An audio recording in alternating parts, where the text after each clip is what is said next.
Welcome to the deep dive. Today we're tackling a real classic Tamiya RC debate, one you see everywhere online. Ah, yes. The big one. Should you or shouldn't you grease the pinion and spur gear? The advice is just it's all over the place. It really is. And you can see why, right? Because mechanically you think, of course, grease. It's about, mechanical sympathy. Right. Less friction, less noise. Exactly. Reduces wear, stops potential micro-welding underload. Plus, modern greases often have, EP additives, extreme pressure stuff. Good for gears. Okay, so that's the pro-grease argument. Makes sense. Uh-huh. But then why do so many experienced builders, especially with Tamiya, say, no way, run it dry? What's going on there? That's where the infamous grinding paste phenomenon comes in. It sounds nasty, and, well, it is. Grinding paste. Yeah. Think about it. Grease is sticky, right? That's its job, partly. But outdoors, that stickiness grabs every tiny bit of grit, sand, fine dirt. Oh, I see where this is going. And it mixes it all together, turning that helpful lubricant into, well, an abrasive paste. It just dramatically speeds up wear instead of preventing it. Okay, so the grease itself isn't bad. It's the dirt it collects. That makes sense. So how do we decide then? The sources seem to point toward one key thing. Protection. It really boils down to how well those gears are protected from the outside world. Simple as that. So if the gearbox is genuinely sealed, like properly sealed, no dust getting in, Then grease away. That's where it does its job perfectly. Think internal transmission gears always greased. but even then, there's a right way and a wrong way, isn't there? I remember reading about not using too much. Oh, absolutely crucial. Even in a sealed box, the golden rule is less is more. Seriously. We've probably all done it though, slapped a big blob on thinking more is better. Everyone does it at first, but too much grease just creates drag.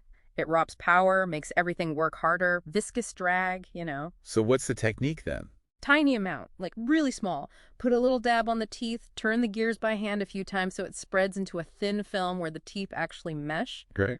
And then this is the important bit. Wipe off all the excess you can see. You just want a glistening sheen left, not blobs. Got it. Less is more. Now let's apply this sealed versus unsealed idea to actual Tamiya kits. Yeah. What about the real classics, the ones with totally exposed gears, like the Hornet, Grasshopper? Yeah, the open air brigade. For those, the answer is crystal clear. Do not grease. Period. Well done. Totally dry. Totally dry. Any grease you put on there is basically just asking for that grinding paste effect immediately. Honestly, the best thing you can do for durability on those is to swap out the stock soft aluminum pinion. The cheese pinion. Exactly. Swap Yeah. it for a hardened steel one. That helps way more than any grease would. Okay, dry for the open ones. Yeah. But what about the middle ground? The kits with that plastic cover over the pinion and spur, like the TT02 or maybe a DT03 buggy. That's where I think the confusion really kicks in. That cover causes so much debate. People see the cover and think, it's sealed enough, but it's not. Really? It looks like it should keep stuff out. It keeps big pebbles out, sure. Yeah? But fine dust, sand, silt, that stuff gets in. It finds its way around the edges through the motor opening.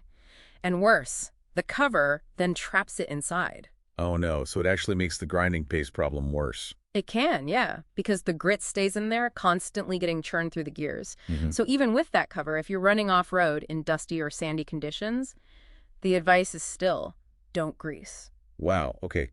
That's a bit counterintuitive. Yeah. So as running dry feels mechanically wrong and wet grease is bad in the dirt, is there another option, a better way for those dusty conditions? There is, and it's a neat bit of chemistry, actually. Dry film lubricants. Dry film, like PTFE or Teflon sprays. Exactly those. They work using a solvent, an evaporating carrier. You spray it on, it goes on wet, penetrates a bit. Uh-huh. Then the solvent carrier just flashes off, evaporates completely, leaving behind the super slick, totally dry film of lubricant.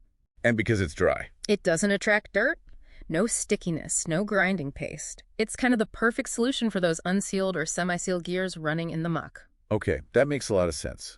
So let's try and sum this up for everyone listening. The environment is key. Absolutely. That dictates everything. So if your gears are truly sealed, grease them. But remember, less is more. Wipe off the excess. Correct. If your gears are exposed, like a Hornet, or even just under a dust cover like a TT02 running off-road, Run them dry.